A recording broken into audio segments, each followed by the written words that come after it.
alopecia. Alopecia Alopecia. X. É porque antigamente eu falava alopécia. Depois eu comecei a falar A gente alopecia também. A gente também. É que também. tem um dermato muito conhecido que corrigiu todo mundo. Ah, Esqueci qual é.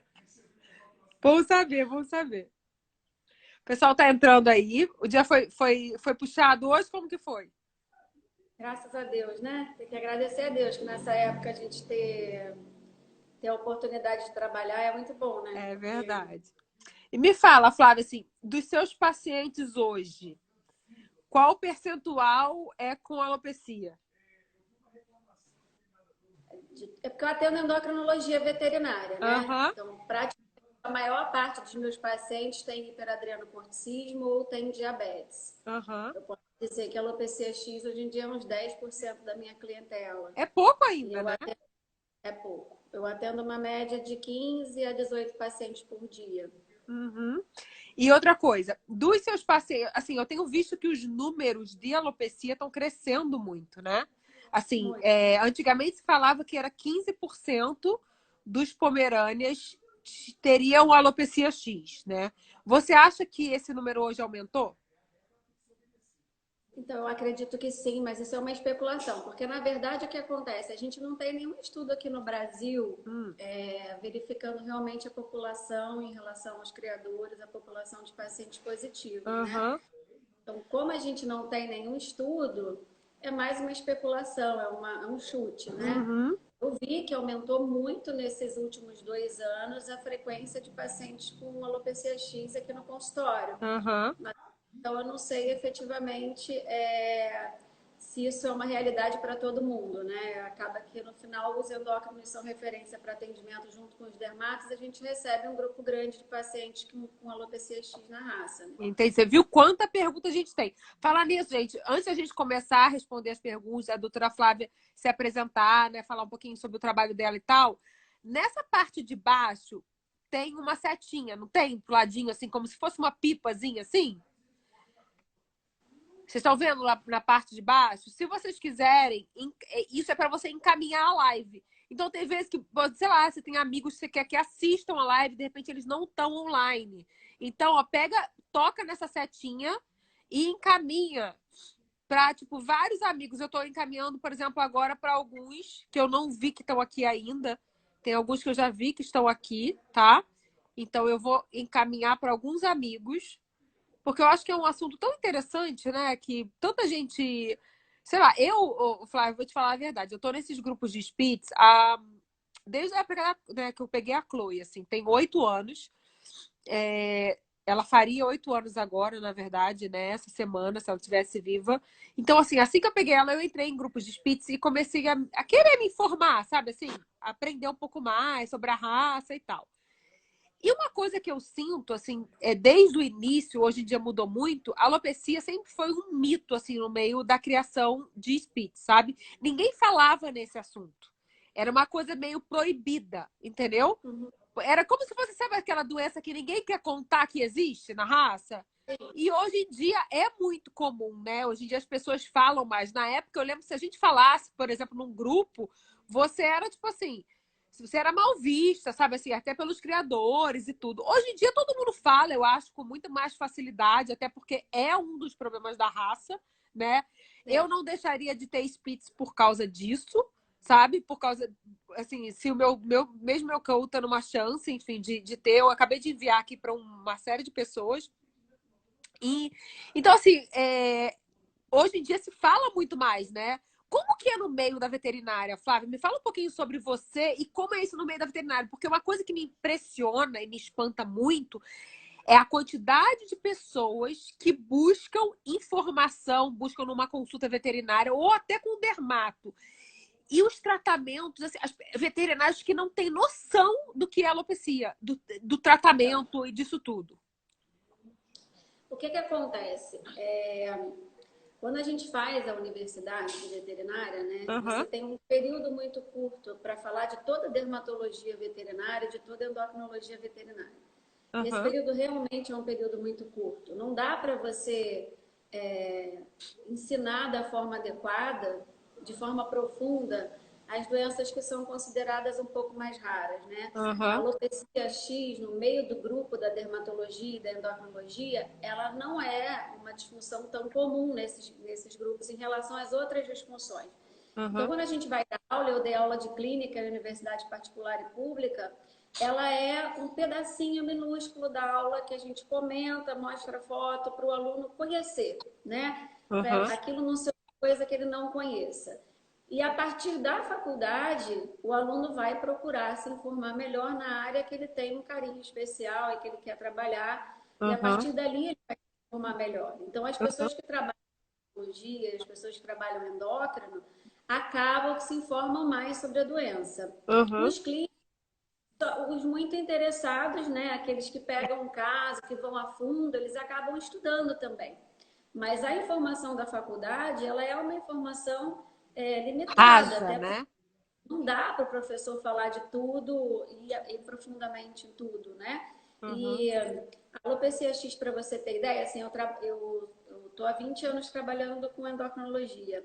No início da carreira, os meus pacientes com alopecia X, eles eram shows e poodles, Aham. porque praticamente não existia Lulu da Pomerânia no Brasil há 20 anos atrás, né? Não Imagino. existia alemão, não existia. Então a gente não atendia, a gente atendia poodle e show. Então Aham. ela era muito mais rara de acontecer, porque nessas raças não é tão frequente, no show até é, mas não tão frequente quanto que a gente vê acontecendo com os Spitz atualmente. Aham. Então, Até porque foi o boom da raça, né? De 3 anos pra cá, 4 anos pra cá também, né? exatamente.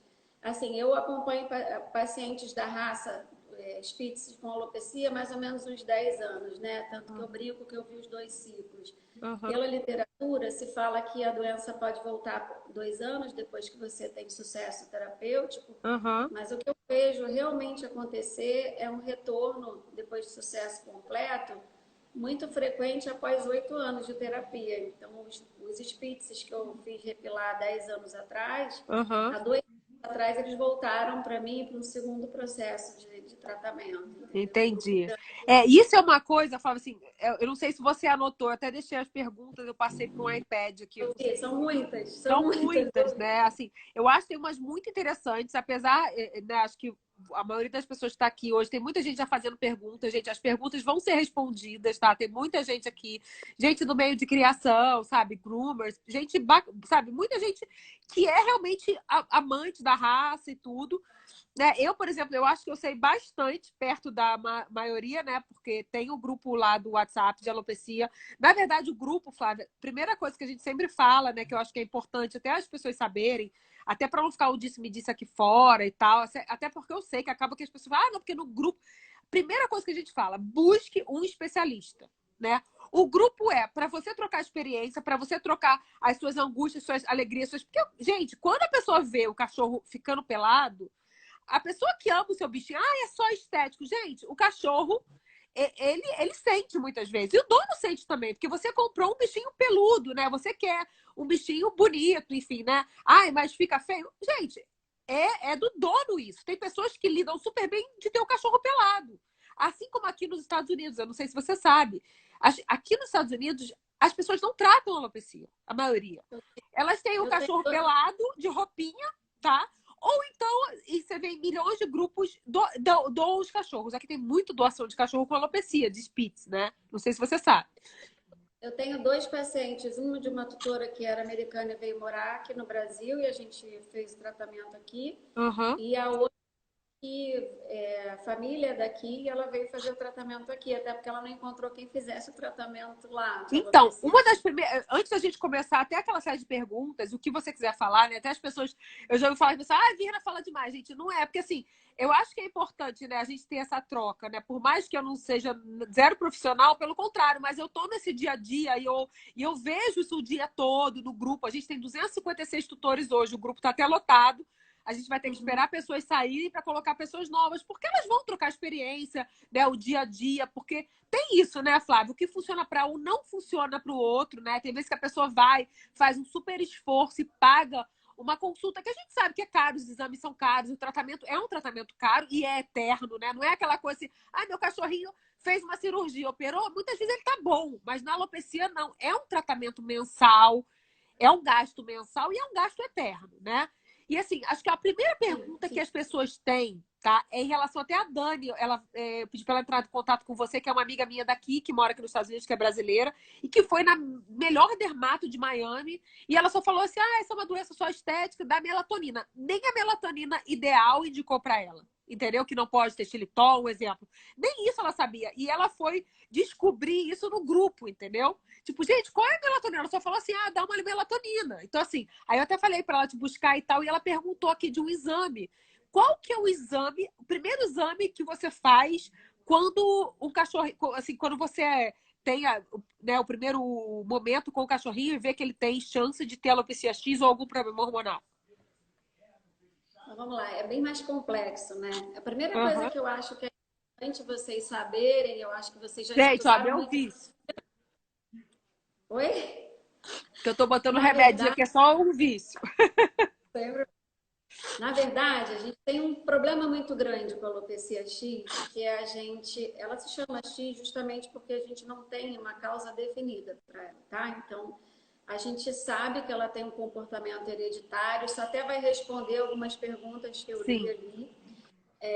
A gente ainda não conseguiu determinar exatamente o fator hereditário em si, mas a gente sabe que a gente tem hiperfunção de muitos genes e hipofunção de muitos genes envolvidos na ciclagem do pelo, tá? Então, tem mais de 500 genes que são alterados nos pacientes com alopecia X, é uma coisa brutal relacionada a crescimento de pelo. Então, como a gente não sabe a causa, a gente não tem um exame específico para dizer que o animal tem alopecia X ou não. A gente, na hora que vai fazer o atendimento de um paciente com problema em geral, hormonal ou dermatológico, na maioria das vezes os veterinários eles fazem com que você preencha uma ficha, né, uma ficha de primeira vez, uma ficha de reconhecimento do caso, e ali você vai vendo algumas características desse paciente. Então, quando a gente fala de alopecia X, a gente está falando de uma doença onde o animal está perdendo pelo com uma única característica. Ele clinicamente, ele é um cão sadio. Ele não tem queixa de beber muita água, não tem queixa de dormir demais, ele não tem queixa de vômitos ou diarreias intermitentes, ele não tem queixa de nada. Ele é um cão saudável que passou a ter perda de pelo. E essa perda de pelo, ela normalmente poupa a região de cabeça e região de membros, que são as regiões onde a gente tem pouquíssimo, não tem subpelo praticamente, que você tem uma alteração na concentração de hormônios sexuais, de receptores de hormônios sexuais nessa região. Então, a gente percebe que esses animais têm essa queixa e eles são cães saudáveis, é o primeiro passo. Então, quando a gente atende um paciente onde o tutor relata que ele perdeu pelo, perdão, mas que ele está bebendo mais água, fazendo mais xixi, comendo mais, ou está sonolento demais, ou ele começou a apresentar infecções muito graves na pele, a gente já começa a direcionar esse diagnóstico para um outro lado, porque os cães com alopecia X são cães saudáveis que estão ficando carecas, tá? Essa é a realidade. Então, a gente começa por toda essa avaliação do histórico, começa pela história que o cliente nos conta. A segunda coisa que a gente vai tentar pegar do cliente é realmente a muda com os 4 meses de idade, a mudança do pelo com os 4 meses de idade. Mais de 90% dos cães isso está aprovado em trabalho, tá? Então, mais de 90% dos cães com alopecia X, eles não fazem uma troca perfeita, uma troca bem feita com os 4 meses de idade. É a coisa que eu sempre alertei as pessoas no grupo foi disso, né? Não sei se é isso que você faz com seus pacientes. Tipo assim, se você não castrou, não castre, né? Se o cachorro não fez a muda. As pessoas me perguntam muito isso, né? Qual é a tua definição disso, Flávia? Se você chega um paciente para você com essa idade, né? Com alteração. É muito difícil, né, alguém levar um cachorrinho com 4 meses, né? A maioria das pessoas não Eu sabe. sou contra a castração precoce, então eu não vou Uhum. recomendar a castração com 4 meses. Eu não sou a favor, eu acho que você tem que deixar um amadurecimento de glândulas mamárias. No caso, eu acho que você tem que deixar o amadurecimento, chegar à fase de adolescência do animal, tá? O amadurecimento orgânico. Então, eu sou contra a castração precoce de qualquer forma. Hoje em dia, isso é uma discussão muito além da alopecia X, que ela vai até de alguma predisposição a alguns tumores se você castrar muito precocemente, né? Então, você tem orienta esse tipo de castração precoce. Porém, é uma opinião pessoal. Você tem um grupo enorme de veterinários que recomenda. Uhum. Eu não recomendo nunca no Lulu ou qualquer cão nórdico que você faça uma castração antes de verificar a muda, realmente. Ela tem que Uhum. acontecer. O animal fica feio mesmo. Às vezes o cliente tem dificuldade. Ah, mas eu acho que ficou, então não fez. Quem tem um Spitz e já acompanhou, sabe o quanto feinho eles ficam. É igual gente Muito. adolescente, fica feio, cheio de espinha, cabelo. É a mesma coisa, só que é um Spitzzinho com 4 meses de idade que vai fazer essa muda horrorosa. E Uhum. aí o que a gente percebe é que nos cães com alopecia X, e é isso em trabalho 93%, tá? Deles, eles não fazem uma muda adequada com 4 meses. Então, esse é um outro fator que a gente já pergunta, e você já vai contando aquele ponto, mais um ponto para o caso da alopecia X. Uhum. Aí a gente vai fazer uma análise de cada paciente. Cada paciente tem uma característica de pelagem e a gente vai avaliar o histórico, se houve tosa prévia ou não. Aí as pessoas falam, bom, mas se tosou e caiu o pelo depois, então é alopecia postosa. Não funciona Uhum. dessa forma, tá? Então, um cão com alopecia X, quando tosa, é o start que ele precisa para perder o restante do que ele tinha que perder de pelo. Ele começa dali o processo, porque se a doença é causada por uma falha na mudança do crescimento das fases do pelo, né? O pelo tem anágena, catágena, telógena, e agora tem a exógena, mas enfim, se você tem uma mudança e você não impede essa capacidade de ciclagem pilórica, na hora que você provoca isso e ele não é capaz de fazer, se você tosa, você subpelo, você provoca isso, ele vai apresentar isso de forma mais acentuada. E ele vai mostrar aquilo naquele momento. Então, você pode ter um paciente com alopecia X só mostrando essa queda mais acentuada depois que ele tosou, né? Uhum. E é até interessante, quando a pessoa fala assim, ah, o veterinário me falou que era alopecia postosa porque eu fiz uma tose higiênica. Ok, mas o pelo caiu só no local da tose higiênica e não cresceu ali? Ou ele começou a cair em outros locais? Porque no caso da alopecia X, você vai ter a tose higiênica aqui e o pelo vai começar a cair no pescoço, no flanco, na parte dorsal. E no caso da alopecia postosa, é aquela região da tose que fica com uma alteração de crescimento. Uhum. Melanose também, a melanose é comum no cão com alopecia X, tanto que aí fora ela é conhecida com esse nome, né? Então, Algumas não pessoas não vão saber o que é melanose, é aquela pele, tipo a pele escura, né? fica preta, que vai ficando Uhum. escurecida. Aí o Uhum. pessoal fala, pô, mas eu tenho um cão que não fez nada disso, que é super saudável e ele tem isso. Tem outras doenças que provocam o escurecimento da pele, que não só a alopecia X, né?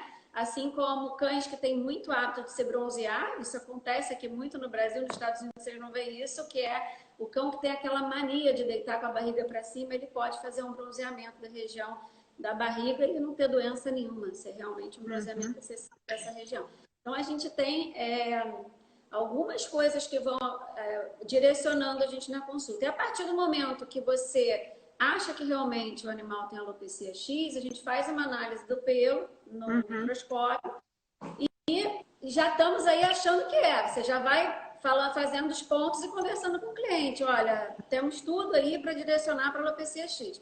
Existem alguns exames hormonais que podem ser feitos e eles têm dois objetivos. O objetivo do exame hormonal para descartar outras doenças hormonais que causem alopecia não inflamatória, como hiperadreno e hipotiroidismo, a gente pode realizar esses exames para descartar essas outras doenças. Então, por exemplo, quando eu atendo um Spitz alemão obeso, eu procuro fazer esses exames sim, tá? Porque eles vão Uhum. diferenciar também essas outras tendências. E não é incomum eu pegar um Spitz que tem um hiperadreno e aí eu ter que tratar o hiperadreno, que é um excesso de produção de cortisol, a forma de comprometer a saúde do animal. Esses animais costumam beber muita água, fazer muito xixi, comem mais.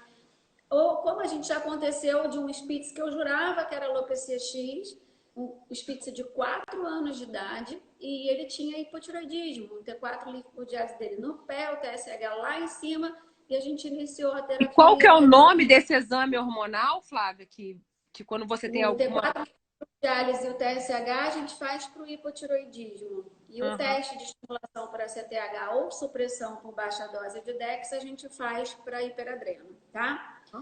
O que que a gente vê nos spits em geral? A gente vê que muitos spits que têm alopecia X têm aumento da 17-hidroxiprogesterona pós-ACTH, tá? Principalmente, a gente faz esse exame e quando a gente verifica esse aumento da 17-hidroxiprogesterona, é mais um ponto para a gente pensar que a gente está falando de alopecia X. Mas isso cria uma confusão muito grande, porque o hiperadreno, considerado atípico, também aumenta a 17-hidroxiprogesterona. Então, o que faz a gente diferenciar é a clínica. Se o animal está bebendo muita água, fazendo muito xixi, comendo muito.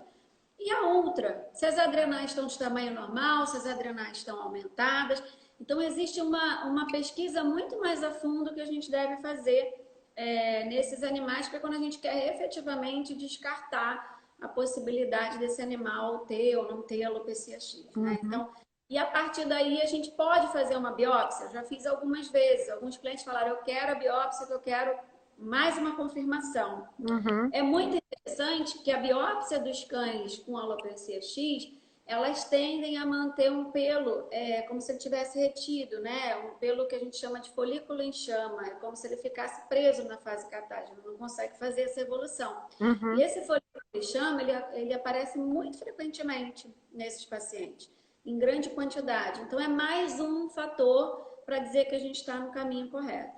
Por que eu fico falando de mais um fator? Porque como a gente não sabe a causa exata, a gente não tem um exame exato para dizer que o animal tem alopecia X, realmente é sempre uma suspeita, né? A confirmação mesmo, ela não existe, ela é sempre uma suspeita. E aí a gente, montando tudo isso que a gente precisa, a gente pode dizer, não, ele tem alopecia X e a gente pode seguir. Com a experiência, o tempo, às vezes a gente fala com o cliente, não vou fazer exame hormonal, ele está típico, é um cão de 7 meses de idade, super saudável, começou a apresentar o quadro. Vamos seguir com o tratamento, porque não vejo necessidade dessas pesquisas todas para esse animal. Mas isso é uma coisa muito individual. A gente protocola para cada cliente. A gente tem que lembrar que atrás do cachorro tem um tutor que às vezes não tem a capacidade financeira de fazer todos os exames. Então a gente estuda cada caso, como que a gente vai trabalhar, né? Estão aparecendo muitas perguntas, eu acho assim, que daquela lista enorme de perguntas, como você falou aí agora, né, do start, né? Eu vejo muito isso. Lá no grupo, por exemplo, toda hora entrar, meu cãozinho tá com alopecia apostose. Você vê que ele tá todo falhado, né? Mas que deu o gatilho, né? Na verdade, foi a tosa, mas o cachorrinho tem alopecia X, né? Porque não é aquela falha do pelo crescer em tempos diferentes, é estar na pele, estar escura, porque o cãozinho, pelo que eu já vi com alopecia apostose, ele não fica na pele, né, com aquela coisa escura, sem crescer nada. Ele cresce. Então é isso que as pessoas têm muita dúvida. A diferença, não sei se você tem alguma foto, alguma coisa, não sei, entre a alopecia X e a alopecia apostosa. Umas características que a gente usa são essas dicas. Se a pele está alterando a coloração, se só está alterado no local onde fez a tosa, se isso pega regiões diferentes do local que fez a tosa, tá? Às vezes a pessoa fala, mas é porque ele não está respondendo nada. O cão com alopecia apostosa, ele pode não responder a nenhum tratamento, nem mesmo o microagulhamento, ele pode não responder, tá? Ele pode ficar 2 anos sem responder absolutamente nada. Então, até por isso que eu nem microagulho todos os cães. Existe, a gente tem uma suspeita, mas quando o cliente tosa o cão como um todo, e o pelo cresce de forma irregular, nem sempre isso vai ser uma alopecia apostosa. Isso pode ser uma alopecia X, porque ele tosou o cachorro inteiro. E fica difícil de trabalhar, porque quando você tosa um cão como um todo, a pele exposta de um cão que tem subpelo, ela é mais suscetível a infecções bacterianas, infecções fúngicas. No local onde essas lesões aparecem, o pelo tende a crescer, porque você faz uma renovação pelórica completa, uma renovação da pele completa. E aí a pele nova vem na fase de crescimento do pelo e o pelo cresce naquela região. Então você pode ter um animal com alopecia X que foi tosado, que teve pequenas lesões na pele, que o pelo cresceu de forma irregular. E ele vai se parecer, e ele pode não melanizar, ele pode não ficar escuro. E aí a gente vai se confundir. Isso é uma alopecia X? Isso é uma alopecia apostosa? Nesses casos onde até eu tenho dúvida, eu recomendo o teste com a 17-hidroxi, porque quando já dá alterado, Se deu normal, não descarta nada, mas se deu alterado, eu já falo, olha, isso aqui tá mais realmente para alopecia X, porque essa 17 é muito alta, é muito comum nesses pacientes. Então, a gente vai explorando de outras formas esse paciente, entendeu? E eu Doutora, microagulho, tá? tá, doutora, assim, hoje chega um paciente para você. Qual que é o seu protocolo até chegar ao microagulhamento? Tá? Porque eu sei que tem todas as fases, né? E muitos tutores, como eu vejo, né, no grupo e tudo, não aceitam fazer o microagulhamento ou o trilostano. Eu não sei qual, assim, até tem essa pergunta aqui, né? Que é um questionamento. Pelo que a gente já ouviu falar e já leu, o trilostano é um medicamento para hiperadenocorticismo, mas também é usado para alopecia X. Qual é a dose que não é, tipo, que não vai... o cão vai ter algum problema? Porque eu sei, dizem que a dose... Não tem dose. Ah. Não tem dose. Na verdade, é individual. Tá? Você tem alguns espíritos que é alopecia X que tomam 3 miligramas por quilo, não tem nada, e você tem espíritos com alopecia X que tomam meio miligrama por quilo e tem efeito colateral com a medicação. Você é a favor do trilostano no tratamento da alopecia X? Depende. Não sou fã número 1 do trilostano, não, mas assim, muitos colegas meus trabalham com tranquilidade com trilostano para alopecia X e gostam do efeito do trilostano, até porque ele tem uma resposta em 70% dos animais, em média, muito alta essa resposta. Mas qual é o efeito colateral? De quantos por cento? Exatamente. Qual é o efeito colateral? Isso é importante. Porque dizem que o cachorro pode morrer, pode ter falência de órgãos e tal. Tipo assim, até onde vale a pena? Ele é um inibidor da estereogênese, tá? Ele inibe a produção de vários hormônios, não só os hormônios sexuais envolvidos. Então, ele vai inibir também a produção de cortisol e pode inibir a produção de aldosterona, que são hormônios vitais, tá? Então, se ele inibir demais essa produção, o animal vai desenvolver uma doença chamada hipoadrenocorticismo e ele pode morrer dessa doença se ele não tiver controle. A única coisa que eu já alerto é que, assim, quando você vai fazer um tratamento com Vetoril num paciente com alopecia X, a recomendação que eu dou é que você faça com endócrino, porque ele vai acompanhar esse tratamento com testes hormonais.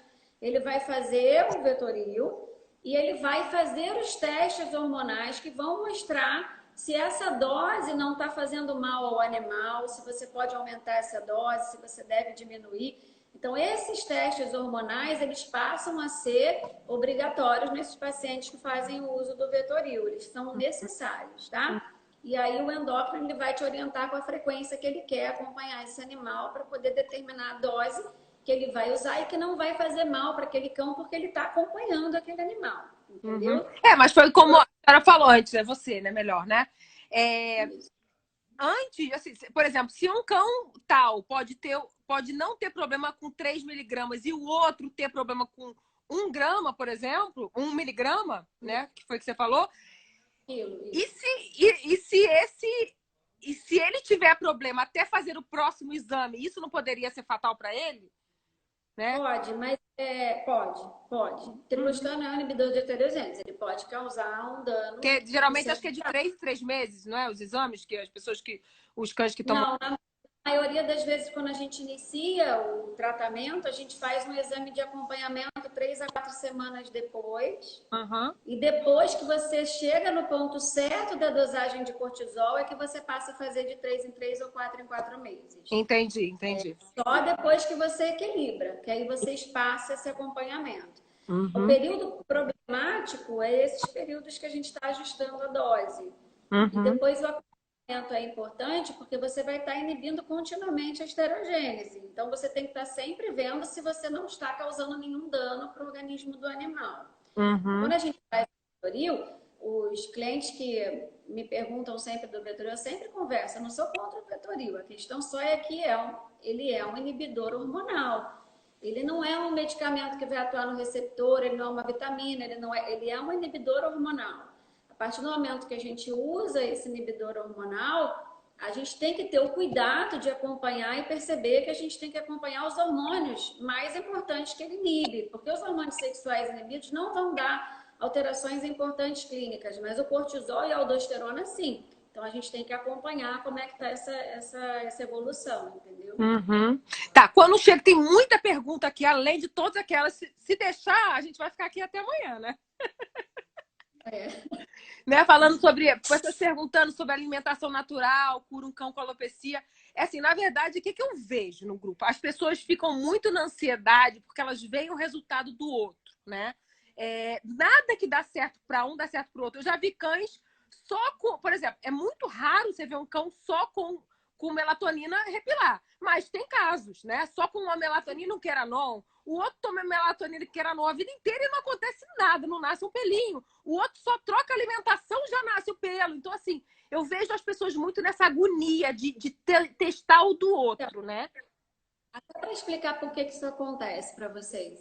Como a gente falou, não é um fator que leva o animal a desenvolver alopecia X, é um grupo de fatores, né? Uhum. Então, quando a gente fala esses genes envolvidos, mais de 500 genes hiperestimulados, mais de 1.000 genes hipoestimulados, eles não são aqueles mesmos genes em todos os cães. Alguns cães têm uns aumentados, outros cães têm outros diminuídos, outros cães... Então, isso é individual. Se essa expressão ela é individual, o tratamento vai funcionar de forma individual também. Então, a gente sabe, por exemplo, a melatonina. A melatonina, eles tentaram associar, ela tem uma ação em receptor humano que a gente ainda não conseguiu comprovar tão bem na veterinária. Mas, mesmo nos animais repilados, esse estudo de receptor não conseguiu mostrar que ela atua efetivamente ali. Só que os cães com alopecia X, eles têm um aumento de um inibidor de melatonina cutânea. E aí, quando você faz a melatonina, o que a gente supõe? Que isso melhore, que isso alivie. Se o problema daquele cão com alopecia X estiver concentrado naquele fator, ele vai responder melatonina. Agora, se não for só aquele fator, se está associado a um fator de epilação entre a fase anágena e telógena, então, aí ele não vai responder a melatonina, entendeu? Então, isso é muito individual, por isso que o tratamento para um funciona de um jeito, para o outro funciona de outro. Aí as pessoas perguntam, pô, mas o meu colega, isso eu atento toda vez, meu colega mudou para alimentação natural e melhorou. Como é que pode acontecer isso? Uhum. A alimentação natural, ela hidrata melhor a pele. Um dos fatores que podem startar o crescimento do pelo é a hidratação cutânea, né? A melhora da perfusão cutânea. Então, aquilo pode ser o que estava faltando para o tratamento realmente funcionar e para o pelo crescer. Uhum. Assim como um bom hidratante, e a gente tem vários hidratantes aí sugeridos na literatura, um bom hidratante pode realmente fazer esse pelo conseguir crescer, né? Ser um fator que faltava para esse pelo conseguir crescer. Uhum. Então, aí as pessoas falam, mas todo mundo fala da pomada milagrosa X, não adiantou nada para mim, porque não é uma regra. O que funciona para um Lulu não vai, um Spitz não vai funcionar para outro. O que causou a doença no seu animal efetivamente não é 100% igual ao que causou a doença no outro. E aí o tratamento ele vai funcionar de forma individual mesmo, entendeu? Então é frustrante, porque é tão bom quando o cliente faz uma coisa simples e já resolve o processo. Mas a gente tem que continuar buscando, a gente tem que fazer. Eu brinco, né, no nosso grupo de endócrino, o pessoal até ri de mim, fala, eu trato alopecia X, eu quero ver peludo, porque muita gente fala, não, para mim é cachorro careca, né, uma visão americana dele.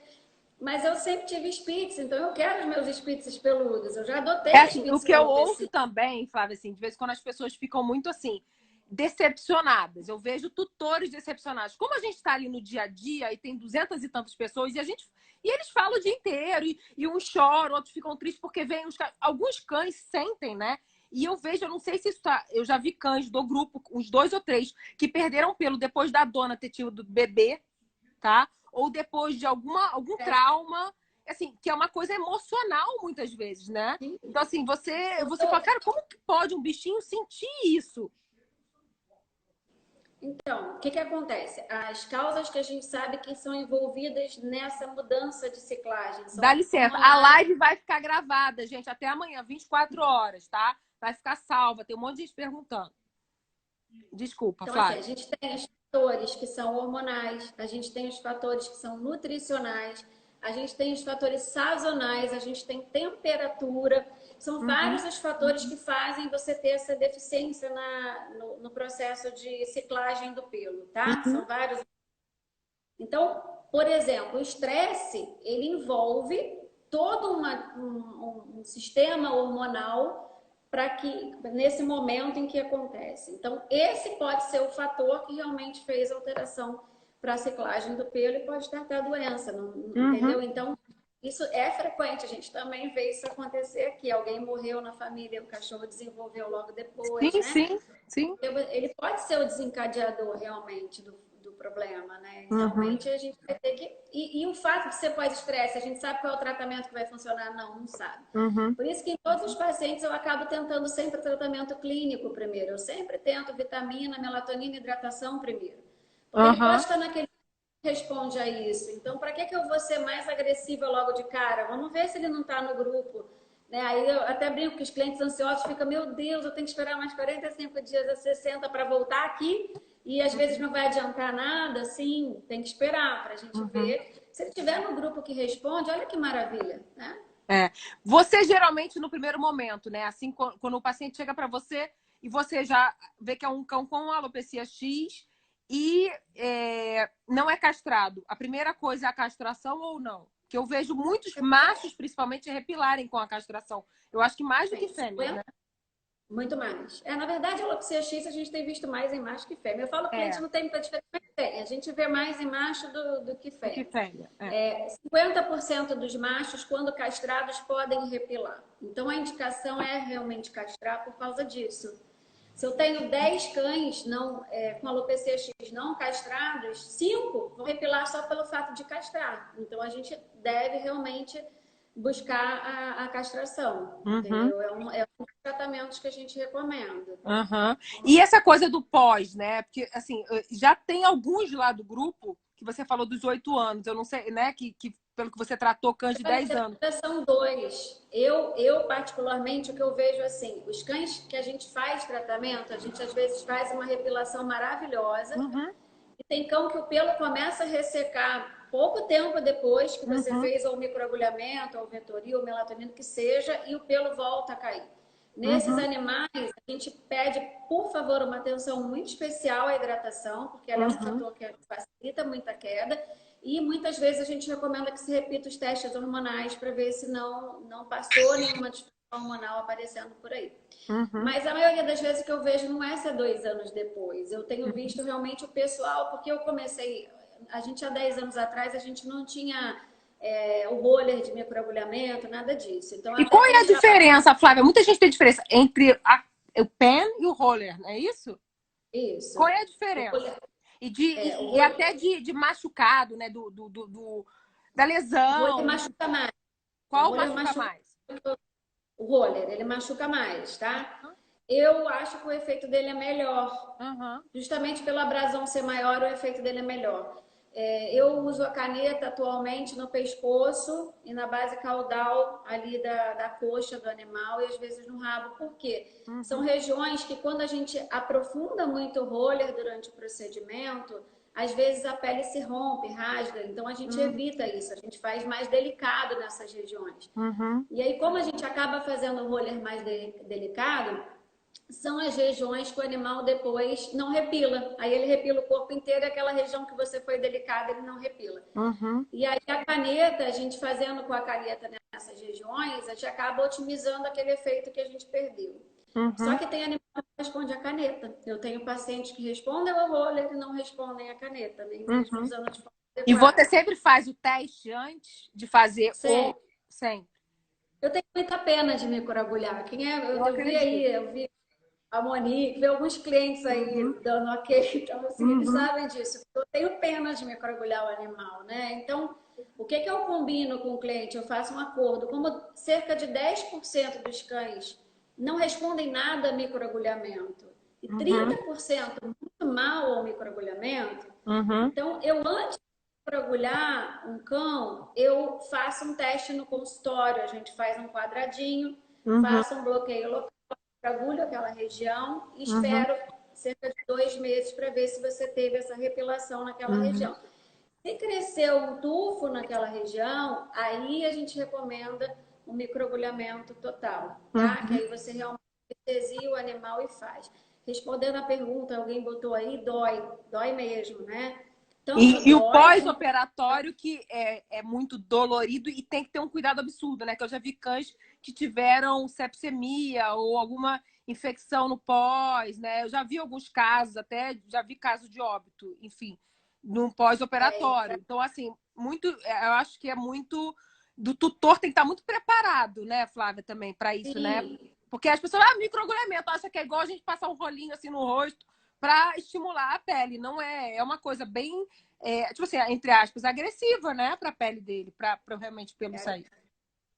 É agressivo. Assim, confesso a você o que que acontece. Tem cão que não responde a nada. Tem cão que você pode fazer tudo o que você inventou e ele não responde, tá? Não cresce pelo de nem com microagulhamento, nem não cresce nada. Nos cães que a gente faz microagulhamento, procedimento de microagulhamento, eu particularmente eu faço antibiótico já por 15 dias para tentar prevenir qualquer quadro séptico. Converso com do cuidado do pós-operatório, o animal não pode ficar em local sujo, o animal não pode ficar em cima de cocô, xixi, porque às vezes eles ficam tão quietinhos que eles defecam onde eles estão por ainda sentirem um quadro de dor. Então a gente tem que ter muito cuidado, é um pós-operatório de muito cuidado. E aí, porque se você não tiver, você microagulhou um corpo quase inteiro de um paciente, que é um órgão enorme a pele. E aí, se você não ter esse cuidado, realmente uma bactéria pode cair na circulação e o animal pode sofrer consequências em relação a isso. Então, é cuidado do dono e é uma grande responsabilidade do dono reconhecer se tem alguma área que ele acha que não está com aspecto normal, ele tem que levar até o veterinário. E aí o veterinário vai orientar em relação ao antibiótico. Às vezes o antibiótico escolhido pode não estar fazendo efeito naquele animal. Então, uma troca de antibiótico pode ser recomendada. Então, cada caso tem que ser acompanhado de forma muito, muito próxima, muito delicada, com muito cuidado, né? Tem algumas perguntas aqui, Flávia. Eu sei que isso é uma coisa que, para mim, eu tenho um orgulho absurdo, né, de falar de você, né? Eu indico, eu sou do Rio, né? Eu moro fora. Mas eu já indiquei vários pacientes para você. E eu acho que é uma coisa bacana, né? Dentro de toda a medicina, como que é profissional, você é muito aberta, né? A novos, vamos testar, né? Então, assim, tem muita pergunta aqui sobre o Dermagic, né? Que é um hidratante que é feito na Austrália, né? Que é um creme para pele. E que hoje no mundo, até na Rússia, eles estão usando muito. Lá tem uma criação muito grande de Spitz, né? E lá tem muitos problemas. Até no nosso grupo tem um menino que tem 2 Spitz russos, 2 dele têm alopecia, né? E hoje o mundo inteiro fala muito desse hidratante, que é um creme para pele, e vários cães estão repilando. Eu estou perguntando isso porque, assim, gente, eu não tenho nada com Dermagic, né? É só uma coisa a mais que eu sei que você fala, vamos testar, né? Em alguns casos que realmente vê que outras coisas não funcionam. E muita gente está perguntando isso, por isso que eu estou querendo saber um pouco. O que você acha? Então, eu converso, todo mundo pergunta, né, do Dermagic, de outros hidratantes, do creme maravilhoso que leu, e aí quer. Eu não sou contra você tentar hidratantes que tenham função, até porque eu sempre tento a hidratação básica para o meu cliente, às vezes aquela hidratação que eu costumo usar e ser satisfatória para alguns pacientes não funciona nada com outros. Tem casos que eu recomendo, inclusive, que se faça uma ida a um dermato, um outro profissional, uma outra visão na questão da hidratação, porque eu estou precisando de ajuda, eu estou precisando de alguém mais pensando de uma outra forma para a gente melhorar a hidratação do pelo desse animal.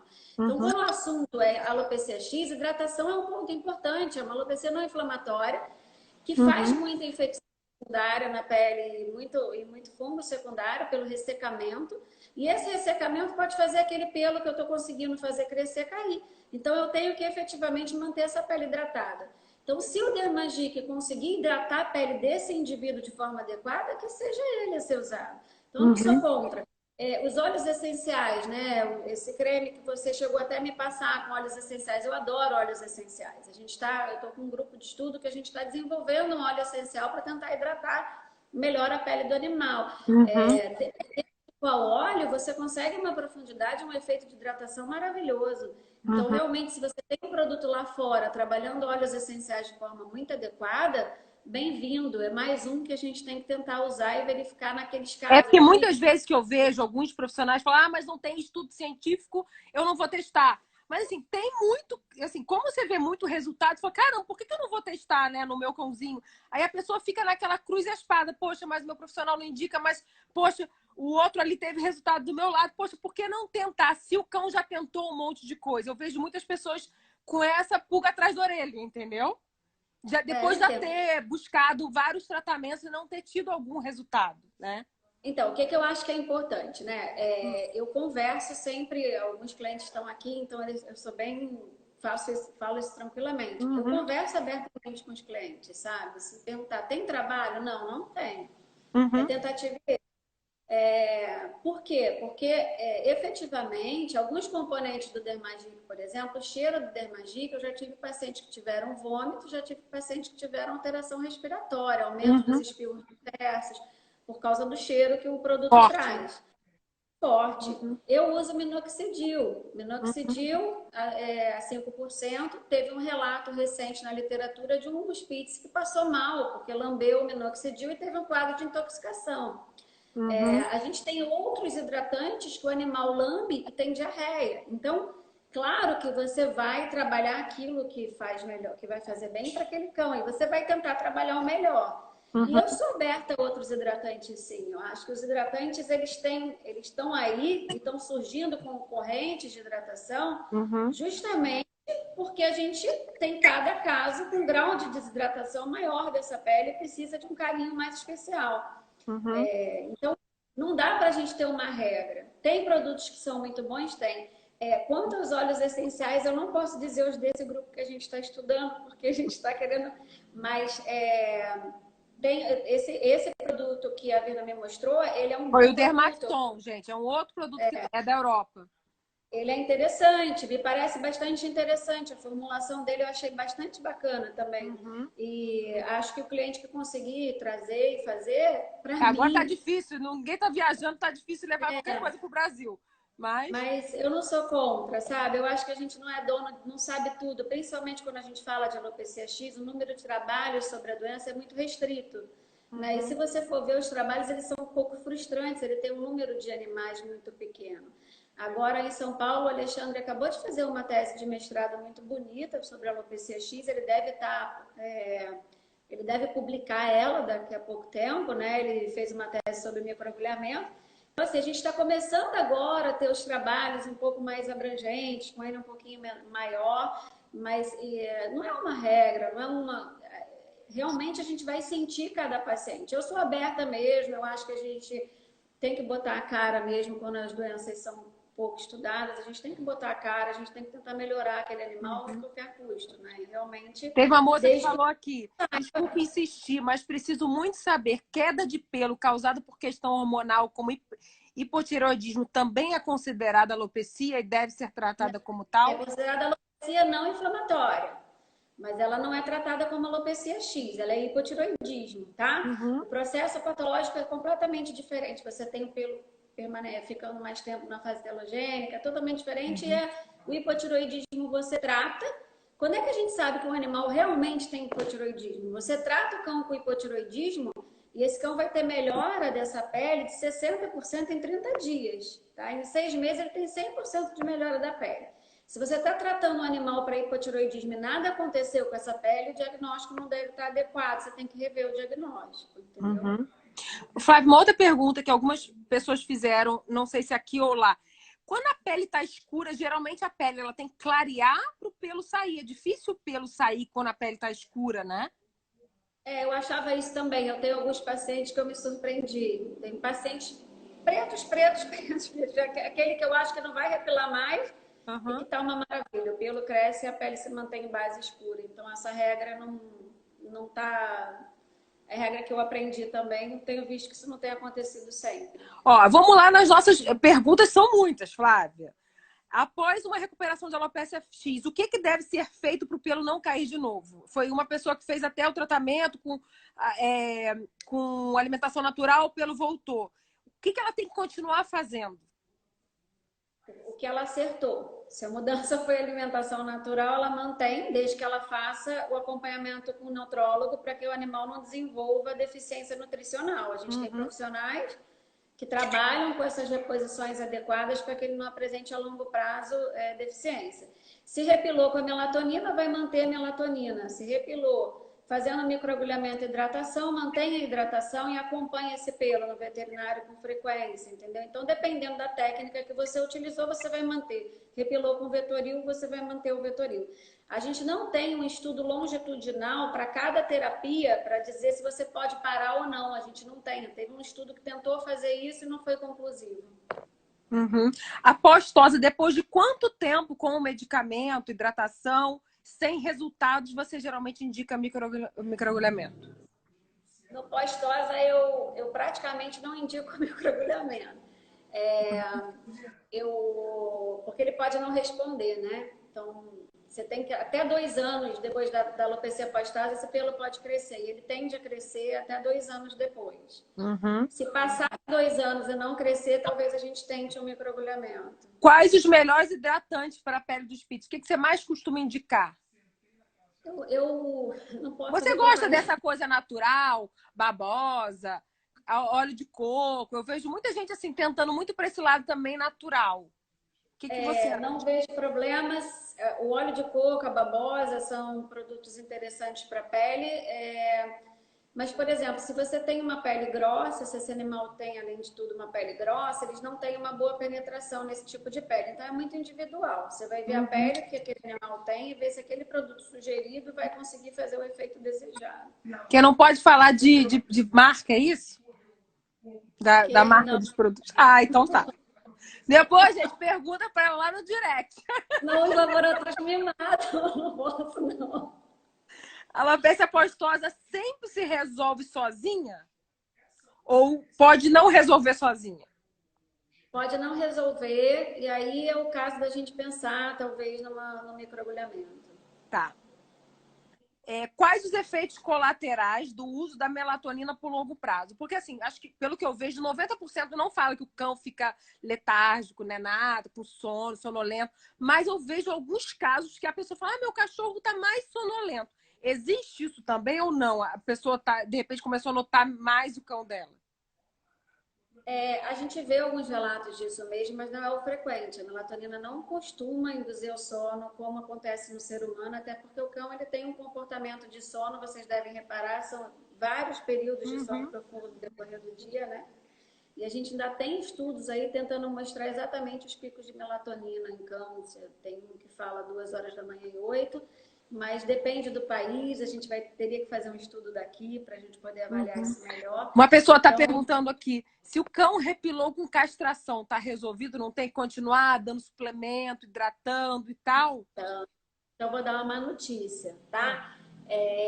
Esses cães que repilam com castração, como eu falei para vocês, infelizmente, às vezes eu já peguei 8 anos depois eles voltarem a ter a queda de pelo.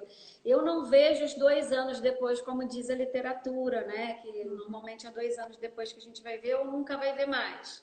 O que eu cismo com o valor 8 porque é impressionante. Eu anoto na ficha, depois que o animal volta pela segunda vez, eu vou ver, tem 8 anos depois. Eu falo, olha, isso daí tem alguma coisa com esses 8 anos que me chama a atenção.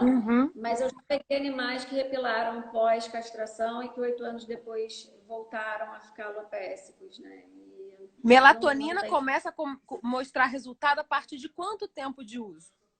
Todo o tratamento que a gente fizer para alopecia X, a gente dá um período de mais ou menos 2 meses para ver o efeito desse tratamento. Vamos lá. Qual a importância dos exames hormonais em qualquer idade? Por exemplo, se você, né, pega um cachorro com alteração hormonal ou com alteração de pelo, desculpa. Como eu já indiquei outro dia um paciente para você, de uma moça que tinha comprado há pouco tempo um Spitz, eu falei, procura a doutora Flávia, que é Flávia também ela. E o cão com aquela alteração de pelo, aquele pelo bem lanoso, bem bombril, né? E aí ela já começou até o tratamento com você.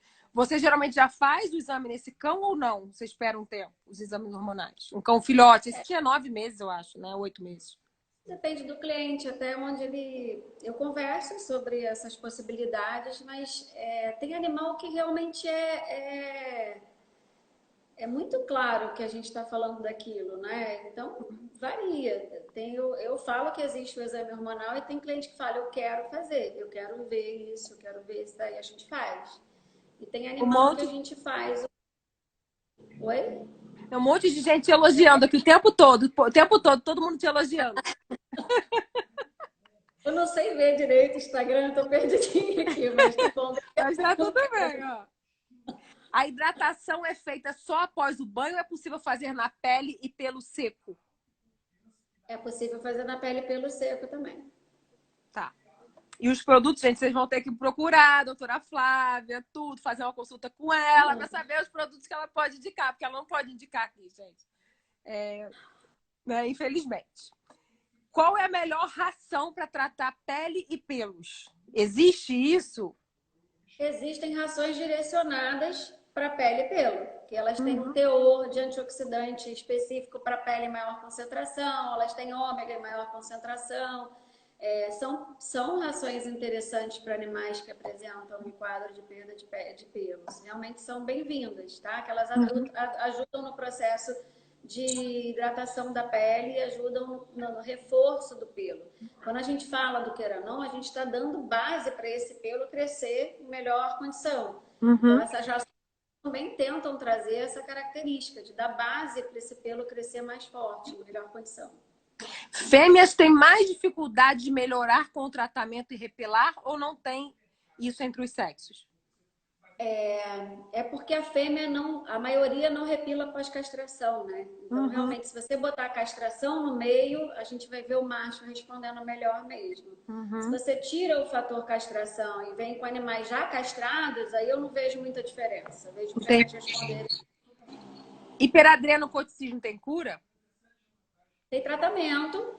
Você pode ter cura se ele tiver um tumor de adrenal benigno e você remover, né? Você vai curar esse animal, mas ele tem tratamento e um tratamento com boa resposta. Eu trato a hiperadreno muito mais do que a alopecia X e é uma doença que eu gosto muito de tratar.